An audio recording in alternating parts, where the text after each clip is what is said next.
પ્રભાસ પાટણમાં વાતે ગાતે દુંદાળા દેવનું ભક્તિભાવપૂર્વક વિસર્જન કરાયું હતું। સોમનાથના પ્રભાસ પાટણમાં ગણેશ ઉત્સવ ઉત્સાહપૂર્વક ભક્તિ પૂજા અને અનેકવિધ કાર્યક્રમોથી ઉજવવામાં આવ્યો હતો। દુંદાળા દેવ ગણપતિ દાદાની વિસર્જન યાત્રા ઢોલ શરણાઈના ડીજે તેમજ ધૂન અને રાસ ગરબા અને ગણપતિ બાપા મોરિયાના નાદ સાથે વિસર્જન સ્થળ સુધી પ્રસ્થાન કર્યું હતું। લોકોએ અબીલ ગુલાલ અને વિસર્જન યાત્રાના માર્ગોને ઠેર ઠેર સ્વાગત કરવામાં આવ્યું હતું। મોટા કોળીવાળા ગણપતિ સ્થાપના, ગણેશ ભગવાનની વિદાય શોભાયાત્રા તેમજ દરજીવાળા તેમજ કુંભારવાડા થઈ સોમનાથ મંદિર સામે ગણેશજીની મૂર્તિને દર્શન કરાવી મૂર્તિને નક્કી કરેલ વિદાય સ્થાને વિસર્જન કરવામાં આવશે। Jay Somnath restaurant, Ram Bharosa tea centre તેમજ સોમનાથ ફોટોગ્રાફર દ્વારા પ્રસાદી અને ઠંડા પાણીનું વિતરણ કરવામાં આવ્યું હતું।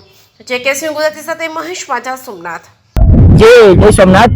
આજે મોટા કોડીવાડાથી લઈ અને સોમનાથ સુધીના મોટાભાગના પરંપરાગત રીતે જે 5 દિવસ 6 દિવસ અથવા 7 દિવસ ઉજવવામાં આવે છે ગણપતિ ઉત્સવ, એનો આજે વિસર્જન રાખવામાં આવેલું હતું।